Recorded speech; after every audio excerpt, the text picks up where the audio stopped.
Hello guys, अस्सलाम वालेकुम। आज हम बात करेंगे एक new topic the Waqf amendment bill के बारे में 2024, जिसके बारे में न्यूज़ आ रही है कि लोकसभा से पास हो जाने के बाद ये राज्यसभा से भी पास हो गया है और कुछ ही देर के बाद ये प्रेसिडेंट के सिग्नेचर से ये एक्ट की शक्ल इख्तियार कर लेगा और ये इंडिया का कानून बन जाएगा।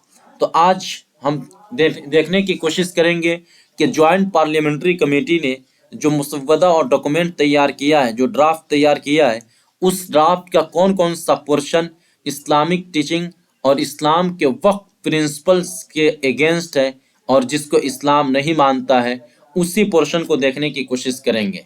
तो ये जो वक्फ बिल है, इस वक्फ बिल को कई सेक्शन में डिवाइड किया गया है। हर सेक्शन के बारे में हम बात करेंगे और उसका कौन सा पोर्शन इस्लामिक टीचिंग के अगेंस्ट है। तो सबसे पहले हम बात कर लें कि ये जो वक्फ अमेंडमेंट बिल 2024 है, ये चेंज किया गया है। किस चेंज से? इससे पहले जो वक्फ का मैनेजमेंट होता था वो वक्फ एक्ट 1994 के जरिए से मैनेज किया जाता था। उस जमाने में एक एक्ट आया था, उस एक्ट के मुताबिक वक्फ प्रॉपर्टीज को मैनेज किया जाता था। उसी बिल को चेंज करके अब बनाया जा रहा है वक्फ अमेंडमेंट बिल 2024। सेक्शन 1 के अंदर बात की गई है कि अब ये जो वक्फ एक्ट आ रहा है, इस वक्फ एक्ट का नाम होगा unified Waqf management empowerment efficiency and development. First section के अंदर नेम के रिगार्डिंग बात की गई है, लेकिन नेम कोई बड़ा मैटर नहीं होता है। जो सबसे ज़्यादा डेंजरस माना जा रहा है वो कई तरीके का रेस्ट्रिक्शन वक्फ प्रॉपर्टीज के ऊपर लगा देती है। तो फर्स्ट सेक्शन 2 के अंदर बात की गई है एक्सक्लूजन ऑफ नॉन ट्रेडिशनल वक्फ के बारे में। यानी सेक्शन 2 ये कहता है जो पब्लिक चैरिटीज है, लोकल लेवल के ऊपर जो पब्लिक चैरिटीज होती है, इसको ये एक्ट, ये बिल एक्सक्लूड कर देता है। यानी किसी न कि अब इसका नुकसान क्या होगा? इसका नुकसान ये है इस्लामिक पॉइंट ऑफ व्यू से कि ये वक्फ की जो स्कोप है, वक्फ को जो इस वक्फ के स्कोप को रिड्यूस कर दिया, उसको लिमिटेड कर दिया है। जाहिर सी बात है इस्लामिक टीचिंग्स के अगेंस्ट है। तो amendment section 2 exams trust established by Muslim under other statutory provision public charities from being classified as वक्फ। यानी लोकल लेवल के ऊपर जो मुस्लिम कम्युनिटी किसी कमेटी को मुस्लिम कम्युनिटी किसी पब्लिक चैरिटीज को मैनेज करती है तो उसको एग्जाम कर देता है, उसको एक्सक्लूड कर देता है ये सेक्शन। जबकि इस्लाम का यह कहना है कि waqf is a unique Islamic institution under sharia distinct from secular trust. This management fragment the religious identity of waqf reducing the scope their scope. अब पब्लिक चैरिटीज को इति करके ट्रेडिशनल जो वक्फ का जो सिस्टम था उसको रिड्यूस करना, उसको लिमिट करना, ये किसी न किसी तरीके से इस्लामिक प्रिंसिपल के अगेंस्ट है, वक्फ के जो मसाइल है उसके अगेंस्ट है। जबकि हम बात कर रहे हैं दूसरे रिलीजन की, तो दूसरे रिलीजन के अंदर ऐसा प्रोविजन नहीं है जैसा कि अभी रिसेंटली मुस्लिम वक्फ एक्ट के अंदर मुस्लिम इंडोमेंट प्रॉपर्टीज के अंदर लाया गया है। Hindu religious trust under the Hindu religious and charitable endowment act, यानी जो हिंदू इंडोमेंट है, हिंदू वक्फ जो प्रॉपर्टीज होती है, ये एक्ट लाया गया था 1954 के अंदर, Hindu religious and charitable endowment. उसके जरिए से ये सारे डील किए जाते हैं, मैनेज किए जाते हैं। Are explicitly recognised as a religious institution preserving their distinct identity. No similar carve outs exist for Hindu endowment. यानी इस हिंदुइज्म के अंदर ये कॉन्सेप्ट नहीं है, पब्लिक चैरिटीज और नॉन ट्रेडिशनल वक्फ के एक्सक्लूजन की बात नहीं की गई है। तो जाहिर सी बात ये सिर्फ मुस्लिम के साथ लाकर एक तरीके से डिस्क्रिमिनेशन है। बारकफ अब हम बात करते हैं जो सबसे ज़्यादा डेंजरस माना जा रहा है, जो अननॉन इस्लामिक माना जा रहा है, वो एक ऐसा सेक्शन 3R क्लॉज के अंदर एक ऐसा पोर्शन ला दिया गया, ऐसी कंडीशन ला दी गई है जो टोटली अन इस्लामिक है। जो टोटली अन इस्लामिक है, वक्फ इसको नहीं मानता है, इस्लामिक वक्फ इसको नहीं मानता है। यानी अमेंडमेंट सेक्शन 3 के अंदर ये बात की गई है कि वाकिफ के लिए जो जमीन वक्फ करता है उसके लिए उसके पास 2 कंडीशन का होना जरूरी है। फर्स्ट कंडीशन उसके ऊपर ये लगाई गई कि एटलीस्ट 5 ईयर से वो इस्लाम प्रैक्टिस कर रहा हो और 5 साल से इस्लाम फॉलो कर रहा हो, और दूसरा है कि वो डेडिकेटेड प्रॉपर्टी का मालिक हो। तो डेडिकेटेड प्रॉपर्टी तो ये तो सही है कि हर इंसान प्रॉपर्टी का मालिक होता है, वही वक्फ कर सकता है, लेकिन 5 ईयर की कंडीशन ये टोटली अन इस्लामिक है। इस्लाम के अगेंस्ट है, इस्लाम इसको नहीं मानता है। इस्लाम का ये कहना है कि हर वो इंसान जो आकिल है, बालिग है, शऊर है, पागल नहीं है और उसके पास प्रॉपर्टी है, तो वह खा कितने भी दिन से इस्लाम प्रैक्टिस कर रहा हो, वो अपनी ज़मीन वक्फ कर सकता है। 5 ईयर की कंडीशन ये अन इस्लामिक है, इस्लाम इसको नहीं मानता है। Traditional Waqf law allow any Muslim regardless of their religious practice duration to create a waqf. Ownership is assumed unless proven otherwise, and waqf by user long standing use for religious purposes is valid.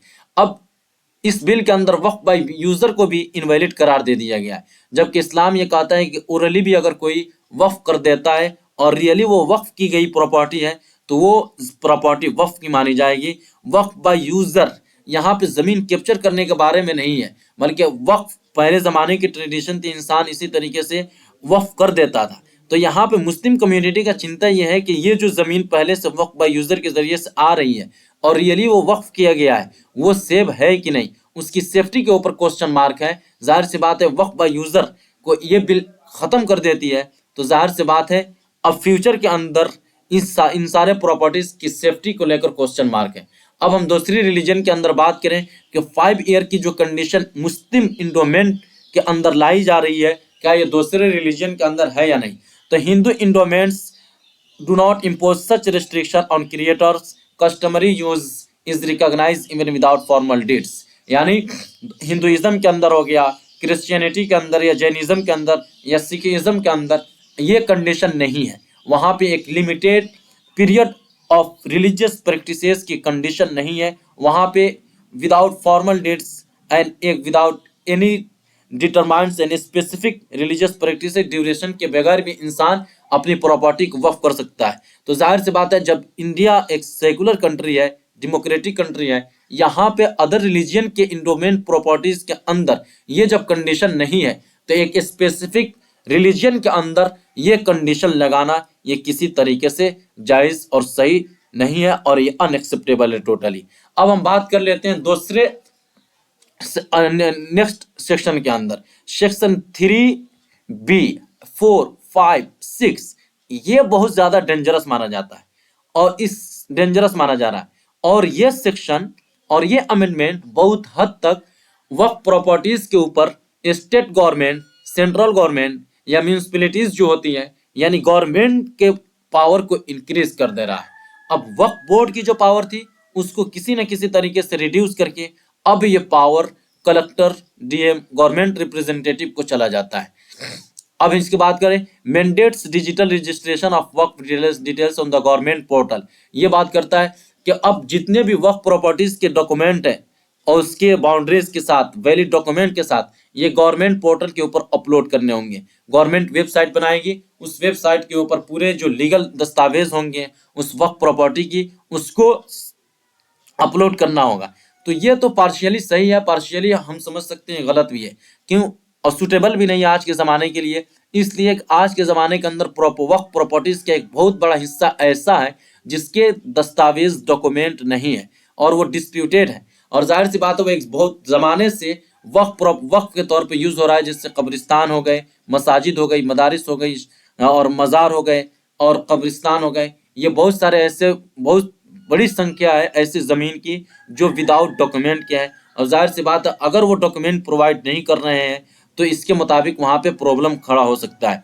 Transfer survey of वक्फ properties to collector under state revenue laws, ये सबसे ज़्यादा dangerous है कि जो पहले जो power था वक्फ बोर्ड का, और वक्फ बोर्ड के जो ऑफिशियल सर्वे करते थे, अब ये सर्वे का पावर उनसे छीनकर कलेक्टर को दिया जा रहा है। यानी डीएम इसको कलेक्टर सर्वे करेगा और वो रिपोर्ट करेगा डिस्प्यूटेड लैंड, डिस्प्यूटेड वक्फ प्रॉपर्टीज के बारे में। और जाहिर सी बात है कलेक्टर हो गया या डीएम या गवर्नमेंट ऑफिशियल, हर एक को पता है ये किसको रिप्रेजेंट करते हैं और इनका रुझान क्या होगा और ये बायस हो सकते हैं या नहीं, और ये किसको रिप्रेजेंट करेंगे और किसकी ज़्यादा नुमाइंदगी करेंगे, किसकी बात मानेंगे, ये हर एक को वाज़ेह होना चाहिए। Requires public notice and the hearing for land record mutation.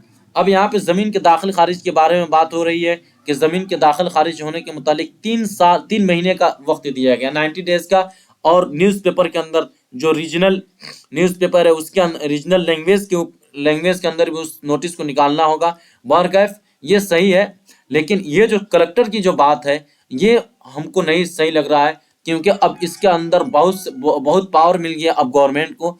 अब डिस्प्यूटेड लैंड की सेफ्टी को लेकर एक बहुत बड़ा मसला हो जाएगा।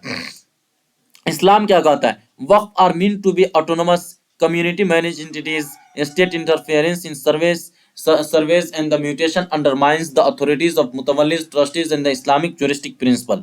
इस्लाम ये कहता है कि वक्फ एक ऑटोनोमस प्रॉपर्टी है, खुद मुख्तार है, उसके अंदर किसी का इंटरफेरेंस नहीं होने चाहिए। जो गवर्नमेंट है इसका इंटरफेरेंस अनएक्सेप्टेबल है।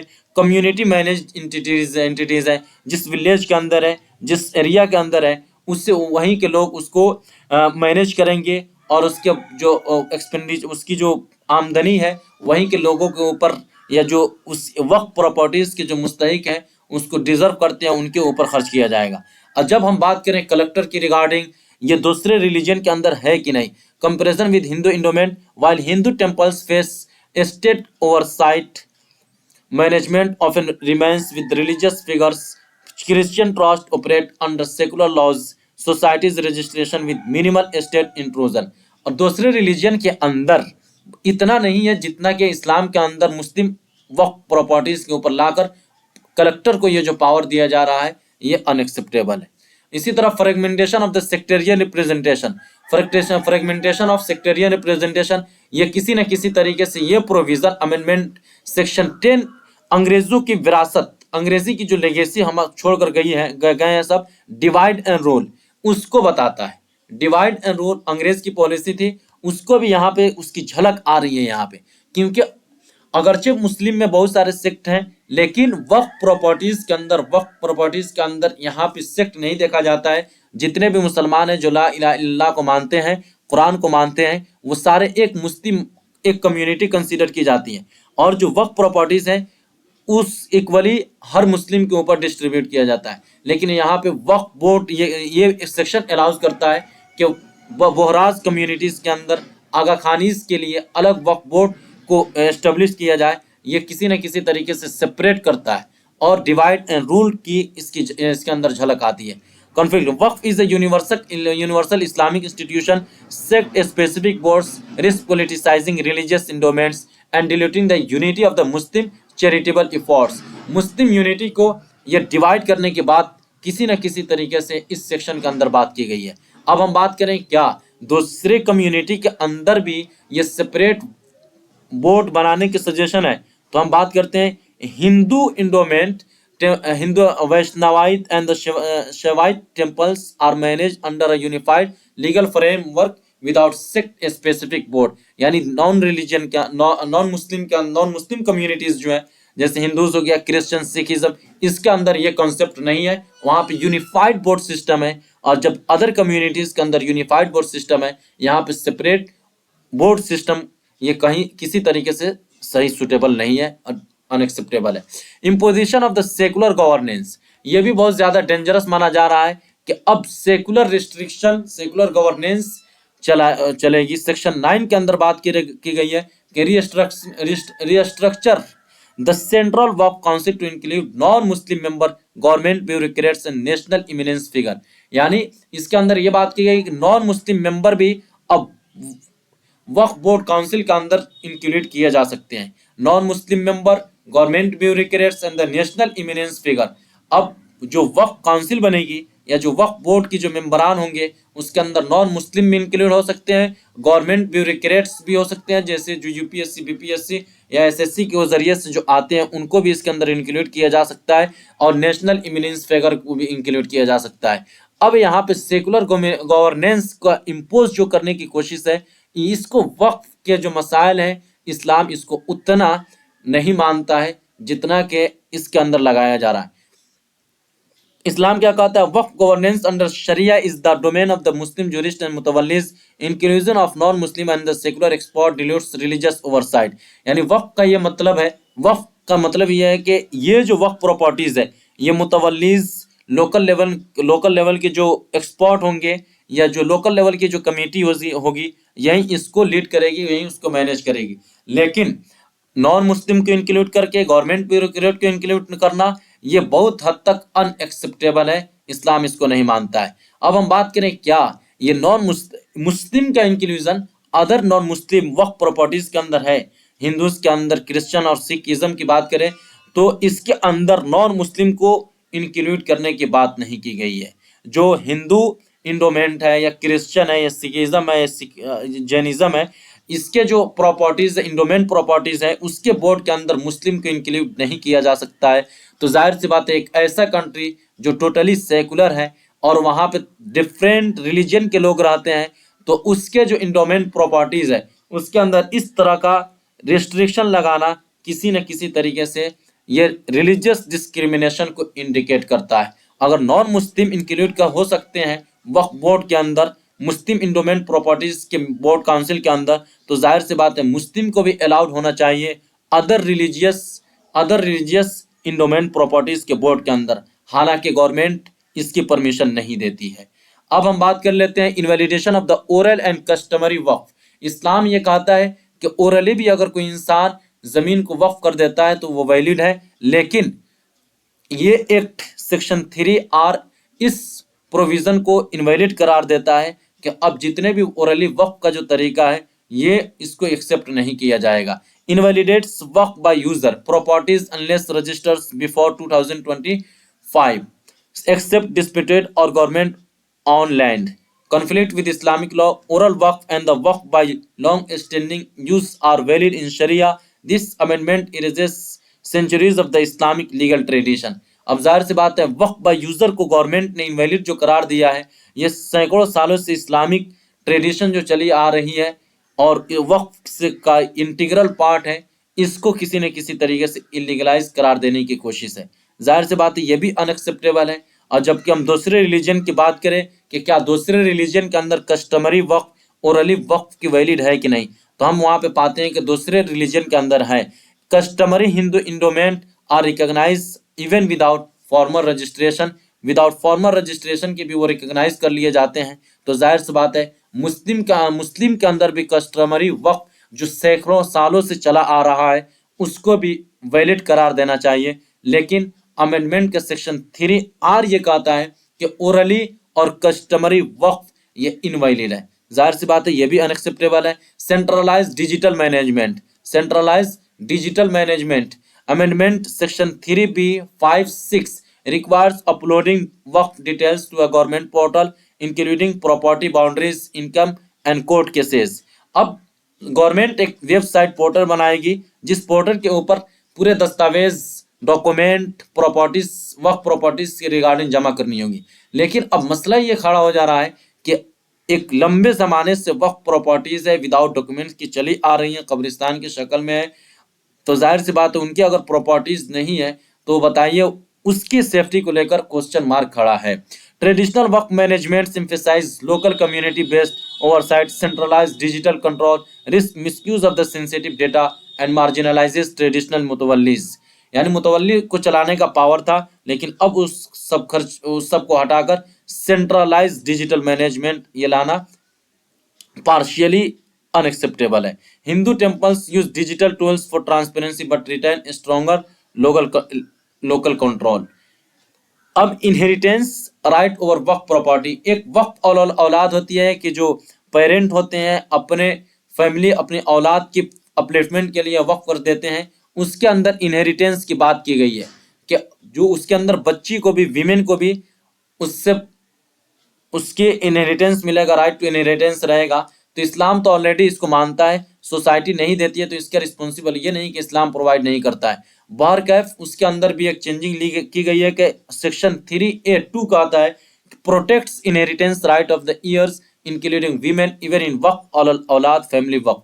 इस्लाम क्या classical waqf law prioritises the waqf purpose over heirs claims. This amendment introduced secular inheritance norms conflicting with Sharia principle.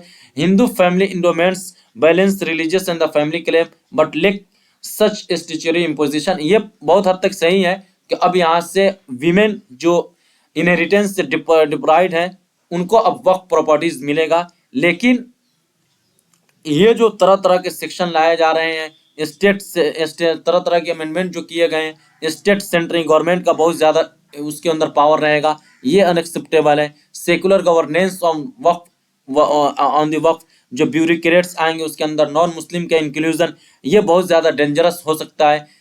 ये सब इस्लामिक जो प्रिंसिपल है ऑटोनॉमी की, ओरल कस्टमरी को ख़त्म करना, इंडोमेन ख़त्म करना, एंड सेक्टेरियन यूनिटी को डिवाइड करने की जो पॉलिसी है, ये किसी न किसी तरीके से मुस्लिम वक्फ प्रॉपर्टी का जो मसले हैं उसके अगेंस्ट है। इसलिए इसको अपोज करना चाहिए। और इस बिल के जो पोर्शन है ये इस्लामिक प्रिंसिपल्स के अगेंस्ट है। बाद में हम बात करेंगे अदर जो प्रोविज़न है, इसके अंदर तकरीबन 25th सेक्शन है। हर सेक्शन के अंदर बात करेंगे क्या क्या प्रोविज़न है, इसी पर अपनी बात करते हैं। अगर कोई क्वेश्चन हो तो आप कमेंट बॉक्स के अंदर शेयर कर सकते हैं।